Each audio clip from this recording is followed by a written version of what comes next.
My daughter's fiancé asked about the cottage every time he came. I noticed it, and then I told myself I was noticing too much, and then I noticed it again. At Thanksgiving, he'd asked how long we'd owned the property. I told him 31 years. He'd nodded with what seemed like appreciation and said, "It must be worth quite a bit now." I said yes, it had appreciated, and turned the conversation to the turkey. At Christmas, he'd asked about the neighboring lots. Had they sold recently? What were properties in this area going for? I said I didn't follow the market closely. He seemed to already have a sense of the numbers.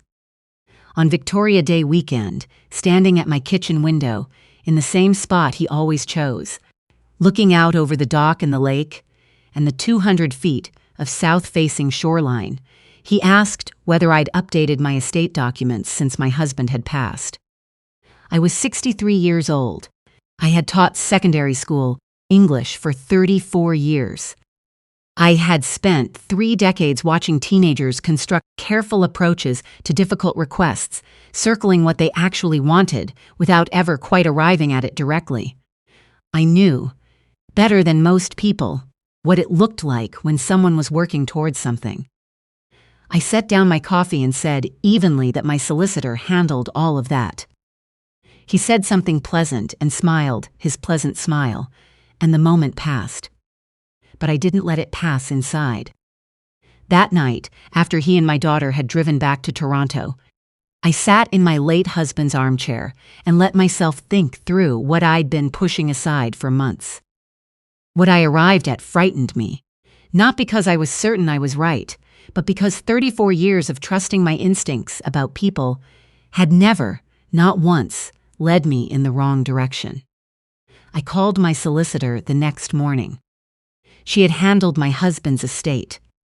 She knew everything: the cottage, the registered accounts, and the 2 patents he'd held on prefabricated foundation systems he'd spent years developing quietly, earning a steady royalty from a building firm in Kitchener that most people in our life didn't know existed.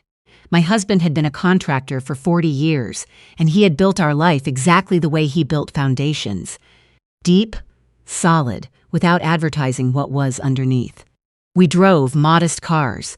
We wore things until they wore out. We didn't take vacations that couldn't be driven to in a day. We looked, to all appearances, like a retired couple, with a nice cottage and comfortable pensions. The cottage had been assessed at $4.2 million the previous year. The full estate sat close to $7 million.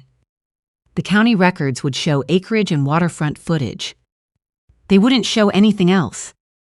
I told my solicitor about the 3 conversations, the questions about the property values, the estate planning inquiry over dinner. She was quiet for a moment. "Has he asked about the patents?" "No," I said. "He doesn't know about those." "Keep it that way." A pause.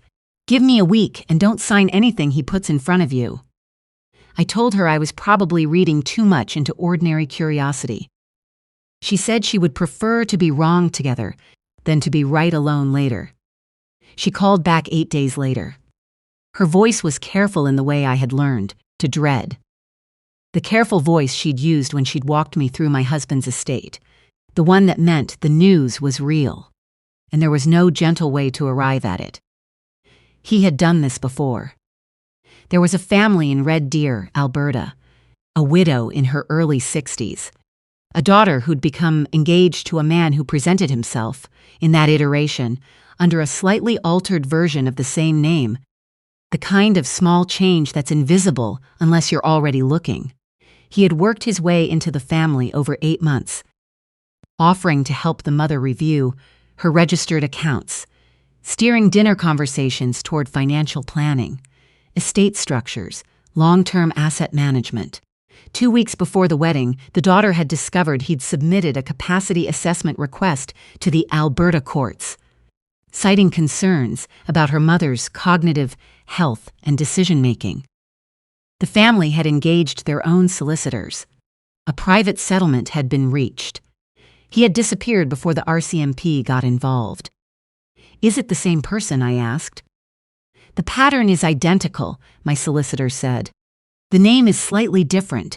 I've retained an investigator. He starts this week. The investigator was a former OPP officer who'd spent 15 years in financial crimes before going private. He was a quiet man, the kind of quiet that comes from years of watching people who don't want to be watched. He reviewed the router logs from my home network and found that during the Christmas visit, my daughter's fiancé had used my Wi-Fi to download a template document, an enduring power of attorney under the Ontario Substitute Decisions Act.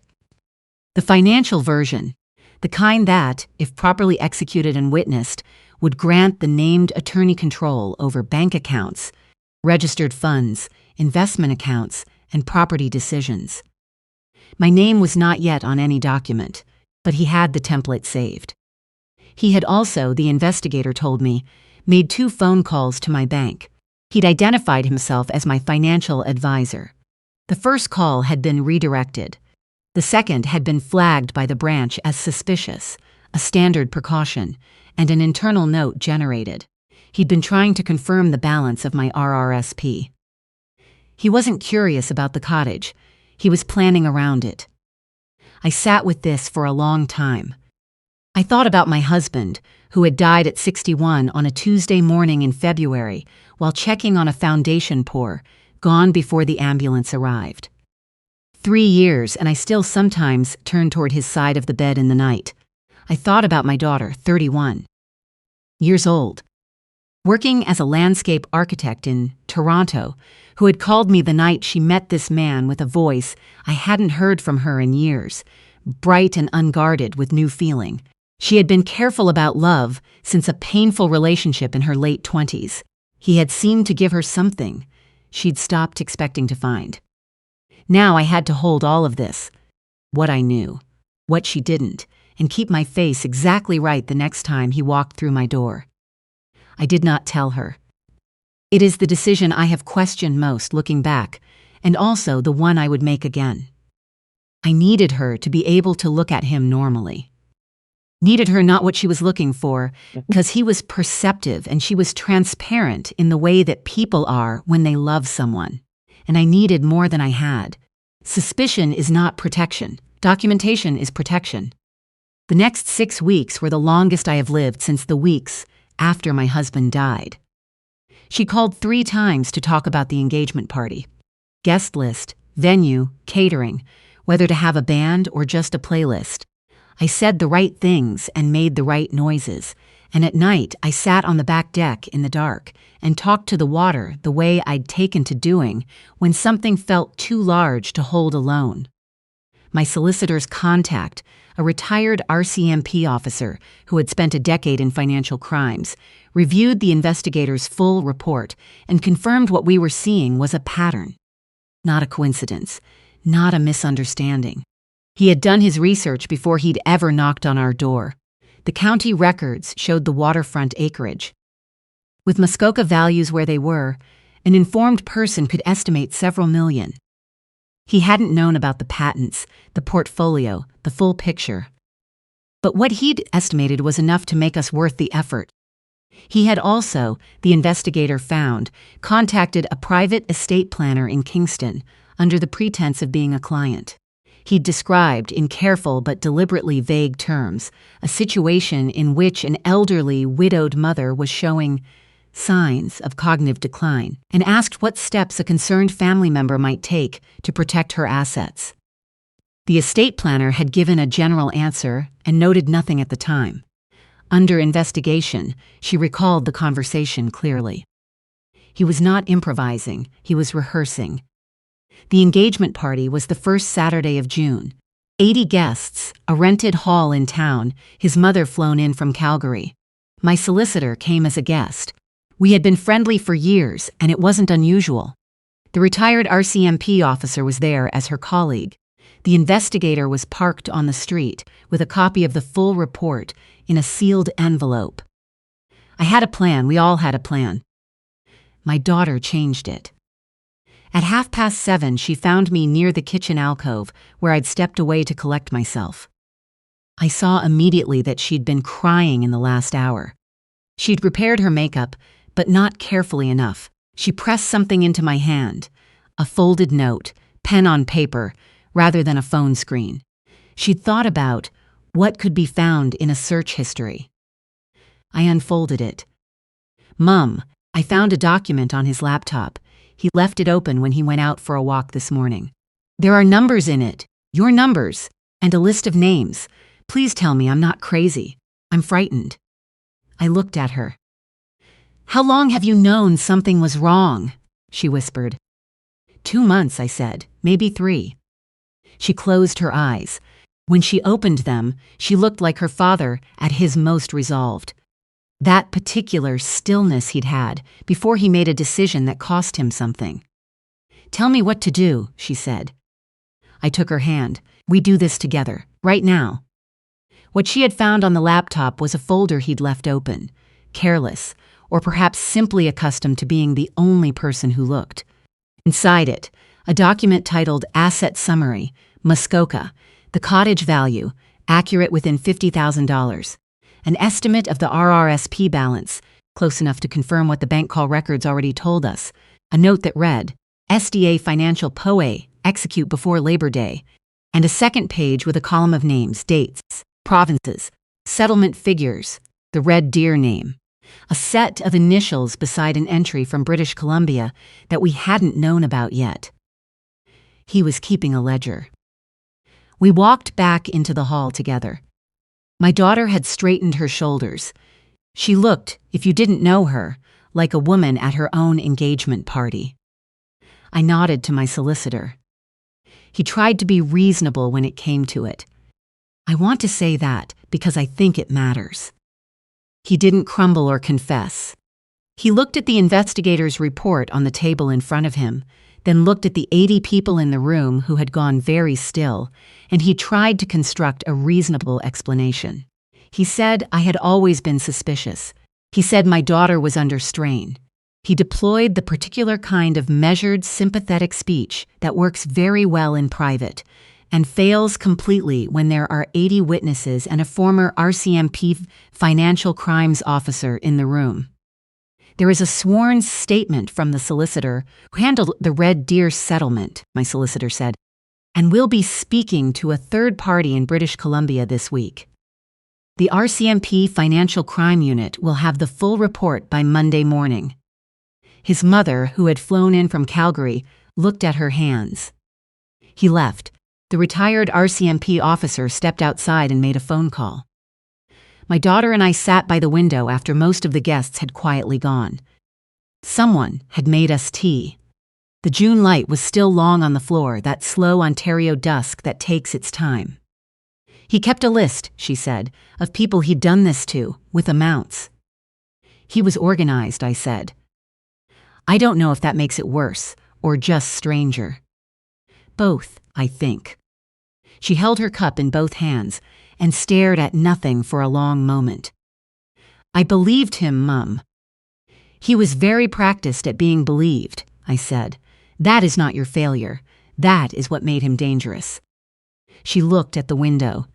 How did you know to start looking? The first time?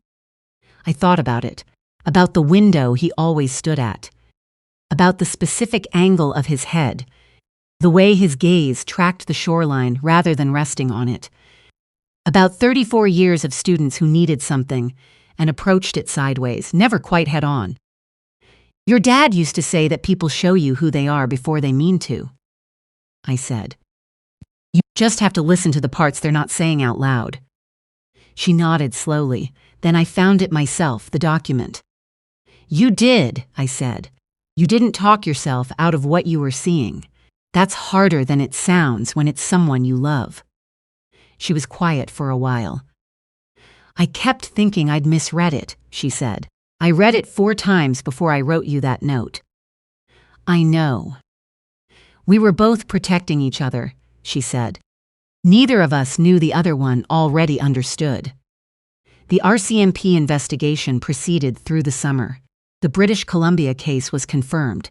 3 cases in total, a documented pattern across 3 provinces, charges filed in September. The process was slow, as it always is, and not without its difficult weeks. There were days my daughter called from Toronto, and we didn't discuss any of it, just talked about the garden and what was happening at work, and whether the cottage needed a new water heater before winter. That was healing too. Sometimes the ordinary conversation is the most important one. By October, she had settled back into her life in a way that felt real rather than performed. She called on a Sunday evening and mentioned, carefully, that she'd met someone she'd known from a previous project. An engineer, she said, who was thoughtful and didn't rush anything. She offered it the way you offer something fragile before you're sure whether the other person will handle it. Gently. I told her I was glad. I meant it completely. In December, she came home for the weekend. We bundled into our coats and sat on the back deck with mugs of tea and watched the lake freeze at the edges. The thin rime along the dock posts first, then the gray glaze spreading out across the shallows, and then overnight the whole surface going quiet and white and still. "Do you think he knew what he was doing to people?" she said. "Not just financially, to them personally." I thought about it honestly. "I think he'd stopped asking that question a long time ago," I said. She pulled her coat tighter. The stars were coming in over the tree line. "Dad would have clocked him at Thanksgiving," she said. "Before dessert," I said. She laughed, suddenly, without preparing for it. The real laugh, the one I'd been watching for since June, the one that comes from somewhere unguarded. I held on to the sound of it. "My husband built this place so we would have something solid underneath us. Not to mark our arrival anywhere, not to show anyone what we had accumulated. Just so that we would always have somewhere to come back to that meant exactly what we'd put into it. The 30 years of weekends, the bad coffee in a thermos, and the radio propped in the window. The stone chimney we rebuilt, the summer my daughter was 7, when she carried mortar up to him on a trowel and said the cement smelled like something she couldn't name. It still does on hot afternoons when the sun hits the south wall. We still have it. The dock goes in every Victoria Day and comes out in October, and every winter the lake does what it has always done, and every spring it opens again. I tell this story because I know there are others who are noticing something. A question asked one time too many. Eyes that move around a room differently than curiosity explains.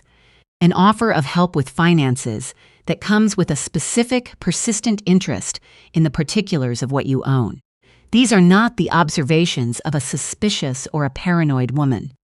These are the observations of someone who has spent a long life learning to read people, and that knowledge does not retire when you do. In Canada, an enduring power of attorney is a powerful document. Anyone can research it. Anyone can prepare a template. What they cannot do, if you are paying attention, is use it against you before you understand what they're after. Talk to your solicitor about what protections exist. Talk to your bank about who can request information about your accounts and what flags that conversation should raise. These are not dramatic measures. They are ordinary ones, and they matter. Trust what you are noticing. You have spent decades earning that instinct. It belongs to you.